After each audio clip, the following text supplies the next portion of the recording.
Hello everybody, welcome to the next lecture. तो guys, इस lecture में हम एक बहुत ही इंटरेस्टिंग चीज के बारे में बात करने वाले हैं। हालांकि ये एक छोटा सा लेक्चर होने वाला है, लेकिन आई गेस मुझे लग रहा है कि ये एग्जैक्टली सही पॉइंट है जहाँ पे हम इसके बारे में बात कर सकते हैं, क्योंकि गाइस इसके बाद आने वाले जो भी दो तीन लेक्चर्स बचे हुए हैं, हो सकता है उसमें ये कॉन्सेप्ट यूज हो। तो यहाँ पे गाइज मैं दो चीजों की बात करूंगा। मैं दो अलग अलग चीजों के रिप्रेजेंटेशन की बात करूँ कि वो दो वैल्यूज जो हैं वो नमपाई लाइब्रेरी में कैसे रिप्रेजेंट करी जाती है। ओके। तो सबसे पहली चीज है गाइज कि अगर मान लीजिए आपके पास किसी नमपाई अरे के अंदर कुछ ज्यादा ही लार्ज वैल्यू आ गई, बहुत लार्ज, इतनी लार्ज वैल्यू जिसको पाइथन भी as a programming language store नहीं कर सकती। क्योंकि गाइज आपको ये बात पता होगी कि हर प्रोग्रामिंग लैंग्वेज की एक लिमिट होती है, लोएस्ट से लेकर के हाईएस्ट से हाईएस्ट वैल्यू को स्टोर कराने की। उसी तरीके से गाइज पाइथन प्रोग्रामिंग लैंग्वेज की भी एक लिमिट है कि वो बड़ी से बड़ी कितनी वैल्यू को स्टोर कर सकती है, या छोटी से छोटी कितनी वैल्यू को स्टोर कर सकती है। अगर आपका रिजल्ट इस मैक्सिमम स्टोर्ड वैल्यू के ऊपर जाता है, तो उस केस में गाइज हम ये कह देते हैं कि हमारी वैल्यू इन्फिनिटी पे जा चुकी है। या मिनिमम स्टोर्ड वैल्यू से नीचे जाता है तो हम ये कह देते हैं कि हमारी जो वैल्यू है वो माइनस इन्फिनिटी पे जा चुकी है। तो ये इन्फिनिटी का कॉन्सेप्ट जो है, ये थ्योरी में तो समझ में आता है कि भाई जब हम किसी चीज को क्वांटिफाई नहीं कर पाए, उसके लिए कोई एग्जैक्ट वैल्यू डिफाइन नहीं कर पाए कि वो कितनी बड़ी होगी या कितनी छोटी होगी, तो हम कह देते हैं कि अगर वो वैल्यू बहुत बड़ी है तो हम कह देते हैं कि ये वैल्यू इन्फिनिटी होगी। और अगर वो वैल्यू बहुत छोटी है तो हम कह देते हैं कि वो माइनस इन्फिनिटी होगी। लेकिन गाइज, कंप्यूटर के अंदर नमपाई लाइब्रेरी के लिए अगर मान लीजिए आपके पास कोई ऐसी वैल्यू आ जाती है किसी नमपाई अरे के अंदर, तो नमपाई लाइब्रेरी उस वैल्यू को कैसे रिप्रेजेंट करेगी। तो गाइज उसके लिए नमपाई लाइब्रेरी क्या करती है कि उसके लिए एक रिप्रेजेंटेशन यूज करती है जिसको हम कहते हैं np.inf। जी हाँ गाइज, np.inf। ठीक है, आप इसे जैसे ही चलाएंगे तो आप देखेंगे नीचे आईएनएफ आ रहा है। ठीक है, यानी कि गाइज देखिए, ये आपको कोई वैल्यू नहीं दे रहा है, ये आपको एक आईएनएफ करके एक स्ट्रिंग दे रहा है। ठीक है, ये दिखने में स्ट्रिंग है गाइज। आपको ऐसा लग रहा होगा कि दिखने में ये एक स्ट्रिंग वैल्यू है, लेकिन गाइज ये स्ट्रिंग वैल्यू नहीं है। अगर आपने कहीं पे भी np.inf प्लग इन कर दिया तो आप समझ लीजिए आपके नमपाई अरे में उस पोजीशन पे प्लस इन्फिनिटी वैल्यू। और अगर आपने माइनस आईएनएफ कर दिया तो भाई साहब आप समझ लीजिए कि माइनस इन्फिनिटी वैल्यू। देखिए गाइज, आप एक बहुत इंटरेस्टिंग बात देखिए। अगर ये स्ट्रिंग होता ना तो माइनस, अगर ये np.inf अगर हमें स्ट्रिंग वैल्यू दे रहा होता तो गाइज आपको भी पता है कि जो मैथमेटिकल ऑपरेटर्स हैं वो आप स्ट्रिंग के साथ यूज ही नहीं कर सकते। यस, आई नो कि हम मैथमेटिकल ऑपरेटर्स में से सिर्फ एक प्लस साइन ही है जो स्ट्रिंग के साथ यूज कर सकते हैं, माइनस साइन भी यूज नहीं कर सकते, और कोई मैथमेटिकल ऑपरेटर यूज नहीं कर सकते गाइस। लेकिन देखिए यहाँ पे क्या हो रहा है कि अगर मैं np.inf के साथ माइनस मैथमेटिकल ऑपरेटर भी यूज कर रहा हूँ ना गाइस, तो देखिए नीचे आंसर क्या आ रहा है, आईएनएफ के साथ माइनस साइन आ रहा है, इसका मतलब माइनस इन्फिनिटी।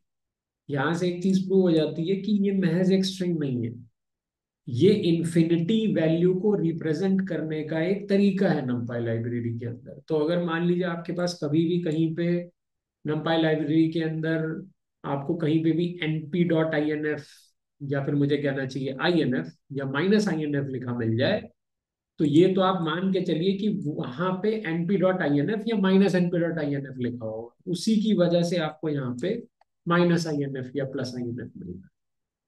तो numpy लाइब्रेरी इस तरीके से बहुत ही लार्ज वैल्यूज को, जो कि पाइथन लैंग्वेज स्टोर नहीं करा सकती, या बहुत ही स्मॉल वैल्यूज को, अगेन जो पाइथन लैंग्वेज स्टोर नहीं करा सकती, उसकी जगह माइनस इन्फिनिटी कर देती है, और बहुत लार्ज वैल्यूज की जगह पे प्लस इन्फिनिटी कर देती है, यानी कि आई एन एफ कर देती है। अब ये वैल्यू जो आई एन एफ है ये कहाँ से आती है? ये NP dot I N F को यूज करने से आती है। तो ये रिप्रेजेंटेशन है नंपाई लाइब्रेरी में इन्फिनिटी वैल्यूज को या माइनस इन्फिनिटी वैल्यूज को रिप्रेजेंट करने। ठीक है। अब गाइस पाइथन में ना एक कॉन्सेप्ट और भी है अनडिफाइंड वैल्यूज का। ठीक है। अगर आप ऑलरेडी किसी प्रोग्रामिंग लैंग्वेज को सीख चुके हैं या आपकी कोडिंग अच्छी है या आप प्रोग्रामिंग अच्छे से करते हैं, लेकिन अगर आपने अभी पाइथन से आपका एनकाउंटर नहीं हुआ है, तो गाइस मैं आपको एक चीज और बता दूं कि ये बहुत ही वियर्ड सी बात है कि पाइथन में अनडिफाइंड वैल्यूज के लिए भी एक चीज डिफाइन हो रखी है। यानी कि अगर कहीं पे भी आप पाइथन में किसी अनडिफाइंड वैल्यू को रिप्रेजेंट करना चाहते हैं तो आप उसे कैसे रिप्रेजेंट करेंगे? अब आप कहेंगे सर अनडिफाइंड वैल्यूज किस तरीके की वैल्यूज होती हैं? देखिए गाइस, अनडिफाइंड वैल्यूज में कुछ ऐसे कैलकुलेशंस के रिजल्ट भी हो सकते हैं जो कि हमारे लिए मैथमेटिक्स में डिफाइंड ही नहीं है। जैसे कि फॉर एग्जांपल 0 डिवाइडेड बाई 0।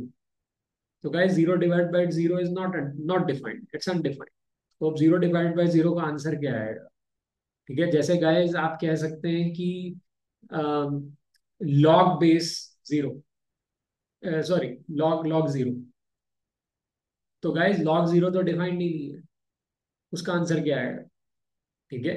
तो इस तरीके की बहुत सारी मैथमेटिकल कैलकुलेशंस हैं मैथमेटिक्स के अंदर जिनके रिजल्ट्स डिफाइंड नहीं है, यानी कि जिनकी वैल्यू को आप नहीं लिख सकते कि वो आंसर क्या आएगा। तो फिर जब, लेकिन हमें फिर भी कुछ ना कुछ तो लिखना ही है ना, कुछ ना कुछ तो उसकी जगह हम लिखेंगे ही। तो हम मैथमेटिक्स में थ्योरी में तो ये कह देते हैं कि log 0 इज अनडिफाइंड या 0 डिवाइड बाई 0 इज अनडिफाइंड। मैंने यहाँ पे दो ऐसे मैथमेटिकल छोटी छोटी कैलकुलेशंस का आंसर लिया है, का एग्जाम्पल लिया है, जिनके रिजल्ट्स अनडिफाइंड है। लेकिन गाइस ऐसी बहुत सारी और कैलकुलेशंस भी है जिनके रिजल्ट्स अनडिफाइंड है। ठीक है। तो अभी मैंने यहाँ पे सिर्फ दो एग्जाम्पल लिए। तो गाइस जो अनडिफाइंड रिजल्ट्स होते हैं, जो अनडिफाइंड वैल्यूज होती हैं, बेसिकली उस केस में नमपाई लाइब्रेरी के अंदर भी एक प्रोविजन है कि आप उन अनडिफाइंड वैल्यूज को रिप्रेजेंट कर सकते हैं। जैसे इन्फिनिटी को रिप्रेजेंट करने का प्रोविजन था गाइस कि आप np dot I N F से इन्फिनिटी वैल्यू को रिप्रेजेंट कर सकते हैं, या minus np dot I N F से माइनस इन्फिनिटी को रिप्रेजेंट कर सकते हैं। उसी तरीके से गाइस पाइथन में जो अनडिफाइंड वैल्यूज होती हैं उनके लिए भी एक आप कह सकते हो कि स्पेशल टाइप की वैल्यू इस्तेमाल करी जाती है, और गाइस उसको बोला जाता है NaN। जैसे गाइस इंफिनिटी के लिए जो वैल्यू यहाँ यूज करी जा रही है वो भी आपको देखिए एक स्ट्रिंग की फॉर्म में नजर आ रही है, INF। लेकिन गाइस रियलिटी ये है कि ये स्ट्रिंग नहीं है, ये प्रॉपरली एक वैल्यू है। ये बहुत ही अजीब सी बात लग रही होगी आपको सुनने में कि ऐसा कैसे हो सकता है कि कोई चीज दिखने में स्ट्रिंग जैसी हो लेकिन प्रॉपरली वो एक वैल्यू है। ठीक है, ये तो बहुत ही अजीब सी बात है। ठीक है। लेकिन गाइस कुछ एक्सेप्शंस हैं, आपको इन्हें एज इट इज एक्सेप्ट करना पड़ेगा। ठीक है। तो कुछ ऐसा सीन यहाँ पे है गाइस, उसी तरीके से जो अनडिफाइंड वैल्यू है उसके लिए भी पाइथन को उसके अंदर पाइथन के अंदर उस वैल्यू को रिप्रेजेंट करने का एक प्रोविजन है। ठीक है। एक वैल्यू बना रखी है पाइथन के अंदर, और गाइस उसे हम क्या कहते हैं? उसे हम कहते हैं NaN। यानी कि अगर आपकी पाइथन प्रोग्रामिंग लैंग्वेज के अंदर कभी भी कोई ऐसी वैल्यू एनकाउंटर हो जाती है जो अनडिफाइंड है, यानी कि जिसको लिखा नहीं जा सकता, डिफाइन नहीं किया जा सकता, लेकिन फिर भी उसकी जगह प्रोग्राम के अंदर आप कुछ तो शो करोगे ना कि भाई ये अनडिफाइंड है, या कुछ लिख के बताओगे, तो उसके लिए एक प्रोविजन है पाइथन प्रोग्रामिंग लैंग्वेज में, और ऐसी वैल्यूज को NaN बोला जाता है गाइस, NaN।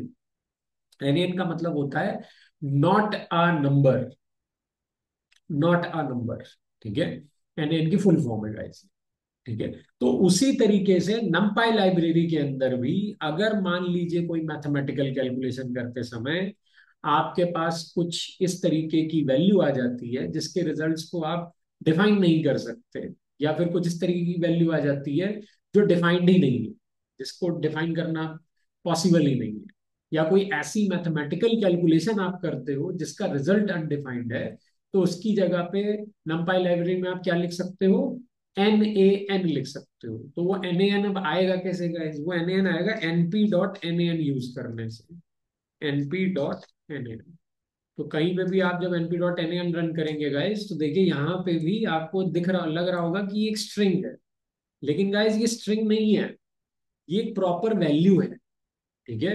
तो INF और NaN दो ऐसे एक्सेप्शंस हैं वैल्यूज के, जो दिखने में तो स्ट्रिंग जैसे हैं, लेकिन गाइस ये रियलिटी में एक वैल्यू है, एक वैल्यू का इक्विवेलेंट है। जैसे INF इंफिनिटी का इक्विवेलेंट है, ओके, और NaN एक अनडिफाइंड वैल्यू का इक्विवेलेंट।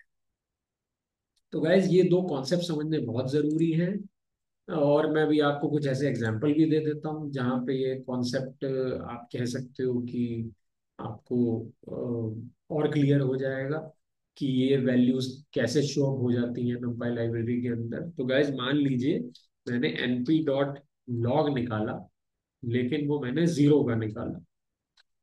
ठीक है, मैंने np.log निकाला और मैंने जीरो का निकाला गाइज। ठीक है। तो गाइज आप देख सकते हैं कि यहाँ पे हमारा आंसर क्या आ रहा है, np.float 64, और ब्रैकेट में आ रहा है -inf। ये माइनस का INF माइनस np.inf ही है गाइज। इसका मतलब हमारी numpy लाइब्रेरी ने क्या कर दिया, -इंफिनिटी दे दिया हमें रिजल्ट। ठीक है। हम इसको अनडिफाइंड भी कह सकते हैं, लेकिन गाइज रियलिटी तो यही है ना कि आपके लॉग बेस E0 का आंसर -इंफिनिटी आएगा। तो यहाँ पे -इंफिनिटी आ रहा है। ठीक है। और अगर मान लीजिए आप दो वैल्यूज को डिवाइड कर रहे हैं और उसको आप numpy array में कन्वर्ट कर रहे हैं, जैसे गाइस मान लीजिए np.array एंड 0 / 0। ठीक है। तो यहाँ पे तो खैर एरर आ रहा है गाइस, लेकिन कई जगहों पे आप यहाँ पे np.nan भी लिख सकते हैं। और गाइस आप देखेंगे कि देखिए अब यहाँ पे nan वैल्यू का एरे दे दिया इसने हमें, NaN वैल्यू का एरे बना के दे रहा है ये हमें, यानी कि इस numpy एरे के अंदर एक NaN वैल्यू है। ठीक है, एक अनडिफाइंड वैल्यू। ठीक है। तो गाइज आप देख सकते हैं कि जैसे ही हमने कोई ऐसा ऑपरेशन परफॉर्म किया जिसमें -इंफिनिटी आना चाहिए था रिजल्ट, तो लिटरली देखिए गाइज numpy लाइब्रेरी के अंदर यहाँ पे आपका numpy एरे के अंदर, या फिर आप कह सकते हैं कि ये -इंफिनिटी वैल्यू आपको शो कर। ठीक है। और गाइज यहाँ पे भी आप देखिए ये NaN वैल्यू आपको शो कर। ठीक है। तो ये कुछ कॉन्सेप्ट्स हैं जो समझने बहुत जरूरी है, एक दो ही बस ये कॉन्सेप्ट थे गाइस। अब ये बात आगे जाके कभी आपको परेशान नहीं करेंगे, लेकिन आपको पता होना चाहिए कि अगर कहीं पे भी NaN वैल्यू आ रही है, मतलब मैंने कोई ऐसी कैलकुलेशन कर दी है जिसका रिजल्ट थ्योरेटिकल मैथमेटिक्स में भी कैलकुलेट नहीं हो सकता है, इसीलिए मेरा कंप्यूटर मुझे NaN वैल्यू शो कर रहा है पाइथन के अंदर। क्योंकि C++ में इस तरीके का प्रावधान जहां तक मुझे लगता है कि नहीं है, मुझे ज्यादा अच्छी नॉलेज नहीं है गाइस C++ की, तो मैं ईमानदारी से आपके सामने अपनी बात रख रहा हूँ। ठीक है। उसी तरीके से -इंफिनिटी के लिए भी देखिए प्रावधान है इसके अंदर कि वो -inf शो कर देगा, और ये -inf आया कहाँ से होगा, -np.inf लिखने से ही आपको यहाँ पे -inf। ठीक है। तो ये है गाइस कॉन्सेप्ट। ठीक है, आई होप आपको ये दो कॉन्सेप्ट क्लियर हो गए होंगे। That's it for this lecture guys, thank you.